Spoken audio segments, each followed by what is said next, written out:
My name is Lily. I am 27 years old. I live in a small town near the mountains. My life is not easy. Every morning I wake up with fear. Every night I cry in silence. I want to leave this life, but I don't know where to go. When I was a little girl, my world was happy. My mother sang to me at night. She cooked warm food and kissed my forehead before bed. My father worked at a bakery. He brought home sweet bread and smiled when he saw me. I had one little brother. His name was Max. He was kind and always followed me everywhere. But when I was 9 years old, everything changed. One morning, my father left home and never came back.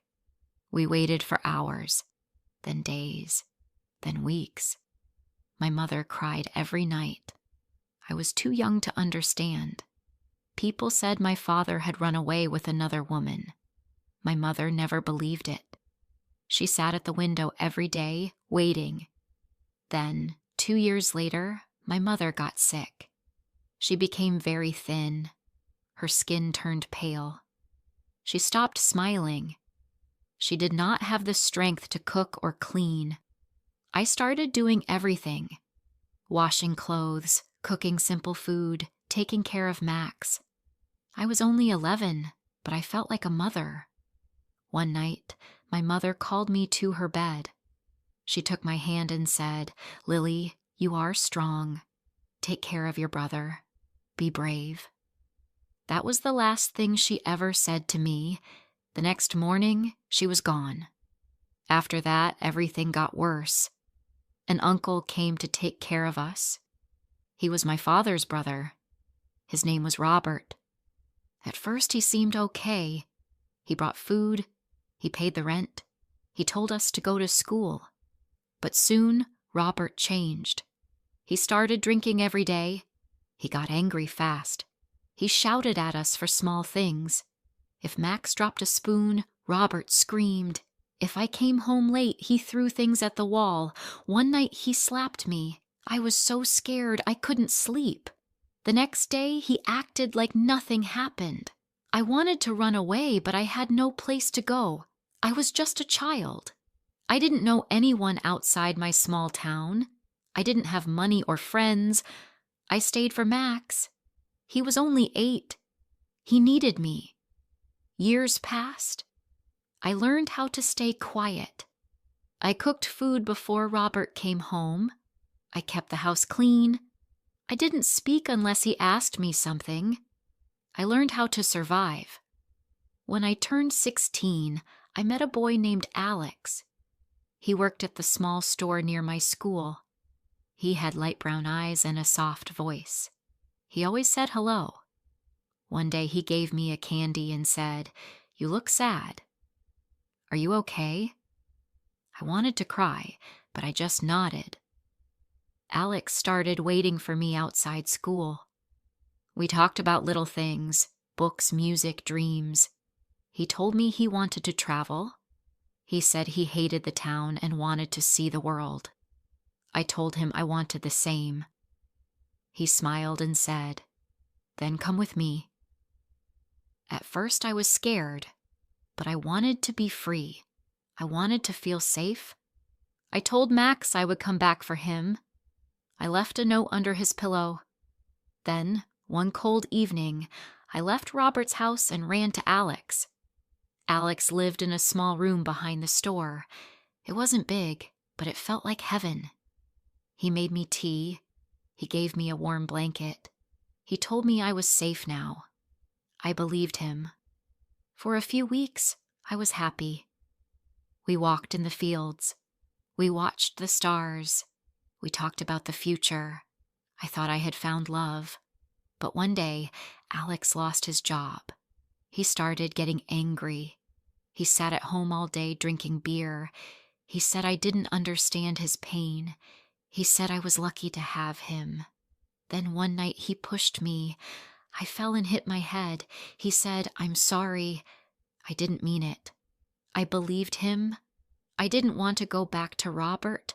I had nowhere else to go. But Alex did it again and again. He became just like Robert, shouting, breaking things, calling me names. I felt small. I felt weak. But I stayed. I thought maybe I could fix him. I thought maybe he would change. When I turned 18, I found out I was pregnant. I was scared, but also happy. I thought, maybe this will change him. Maybe he will love the baby and stop drinking. But Alex didn't stop. He got worse. When I told him I was pregnant, he threw a glass at the wall and said, "Are you trying to trap me?" I cried all night. I wanted to leave, but I had no money, no home, no one to help. One night, he hit me so hard I could not stand. I lay on the floor, holding my belly. I was scared for my baby. The next day, I went to the local clinic. The nurse looked at me and said, "You need help." She gave me a card with the name of a women's shelter. That night, while Alex was asleep, I packed a small bag and left. The shelter was in another town. It was a quiet place with 10 other women. Some had children.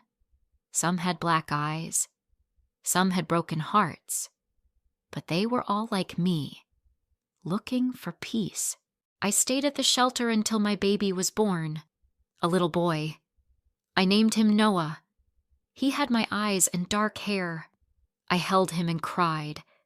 I whispered, "I will never let anyone hurt you." Life was not easy, but I worked hard. The shelter helped me find a job at a bakery. I made bread in the morning and came back to feed Noah in the evening. I lived in a small room with one bed, one table, and 2 chairs. It was simple, but it was mine. For a while, I felt strong. I smiled more. I took Noah to the park. I read books at night. I didn't think about Alex or Robert. I tried to forget the past. But then, one day, Alex found me. I was walking home from the bakery. I heard a voice behind me. "Lily?" I turned. My heart stopped. It was him. He looked tired. His clothes were dirty. He smelled like alcohol. He smiled and said, "I missed you." I didn't speak. I didn't move. He said, "I changed. I don't drink anymore. I want to see my son." I said, "No." He grabbed my arm. "Please, just once." I pulled away and ran. That night, I couldn't sleep. I held Noah close. I locked the door. I cried in silence. I was afraid again. I went to the police the next day. I told them everything. They said they would help, but I still felt scared. Since that day, I live with fear again. I look over my shoulder. I check the doors twice. I don't let Noah out of my sight. I don't know if Alex will come back.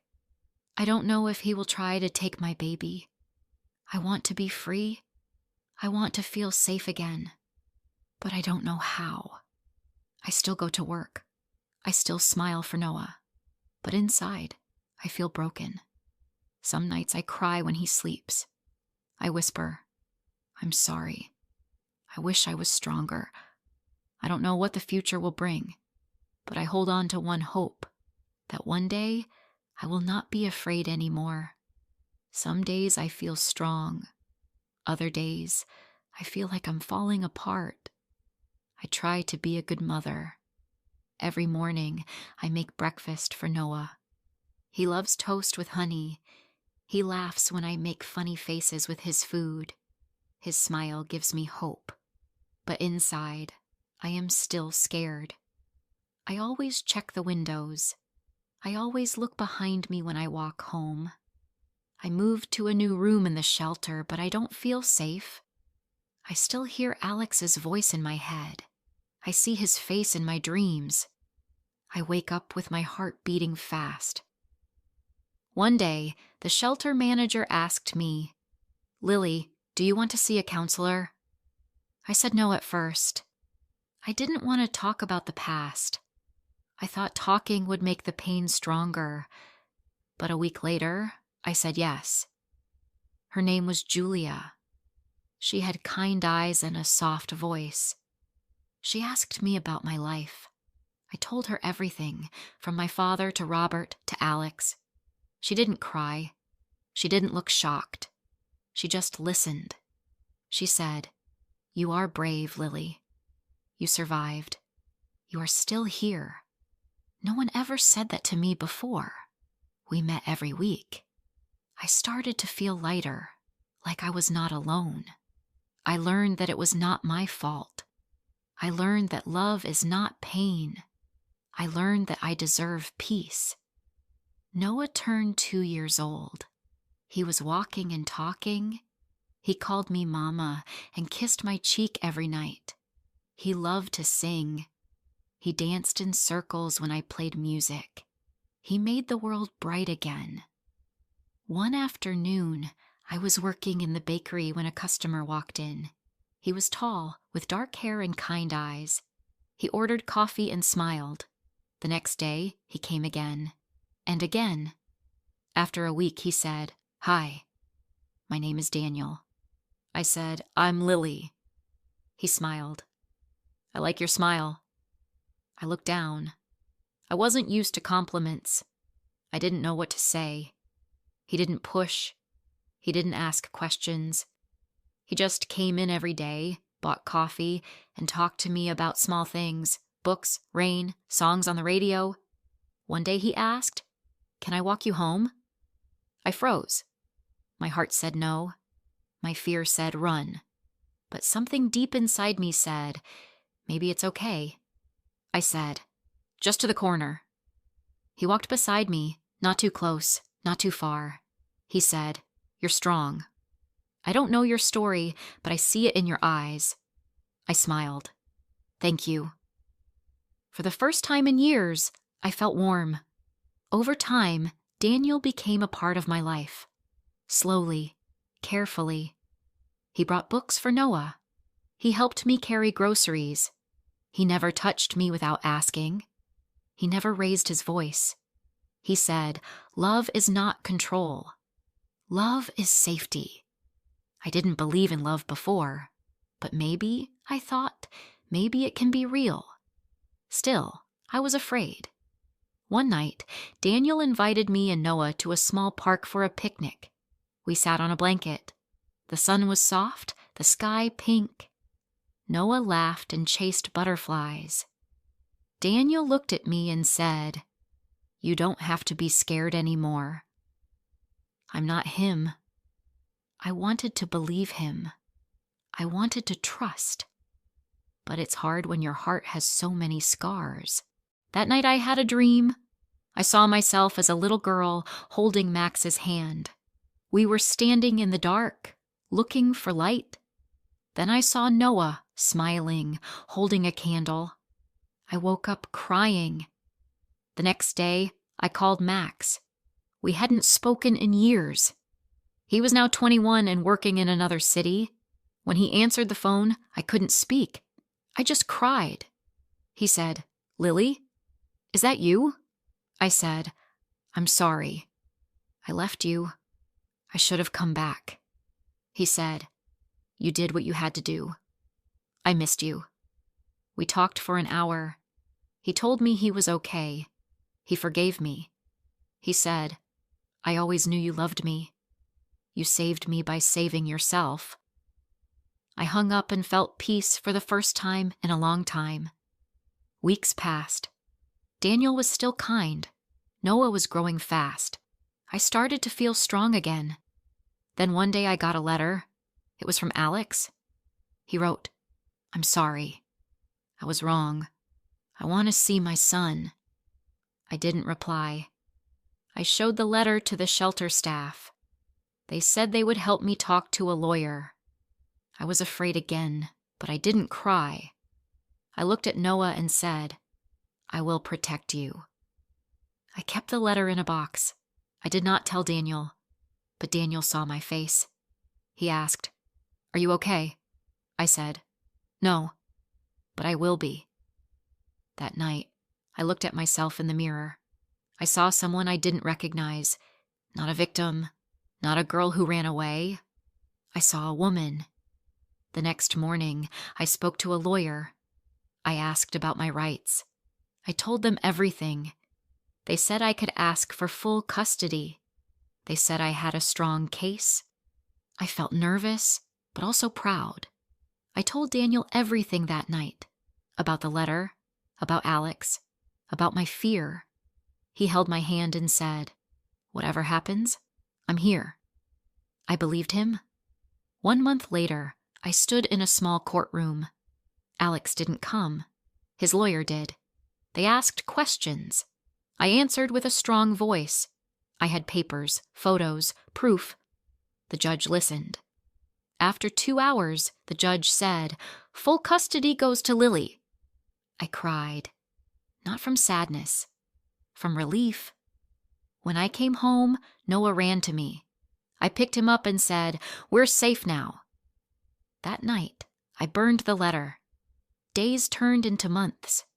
I moved out of the shelter into a small apartment. It had 2 rooms and a tiny kitchen, but it was ours. I painted the walls yellow. I put flowers by the window. I started to feel like I had a real home. Daniel came to visit often. He never rushed me. He said, "I'll wait until you're ready." One evening, we sat on the porch. Noah was sleeping. The stars were bright. Daniel said, "Lily, I love you. Not because of your past, but because of who you are now." I cried, not from fear, from love. I said, "I love you too." It wasn't a fairy tale. Life was still hard. I worked 2 jobs. I had nightmares sometimes. I still checked the locks every night, but I wasn't afraid anymore. I started writing my story. I wanted to help other women. I wanted to say, "You are not alone. You are strong. You can survive." I gave talks at the shelter. I held hands with women who cried like I once did.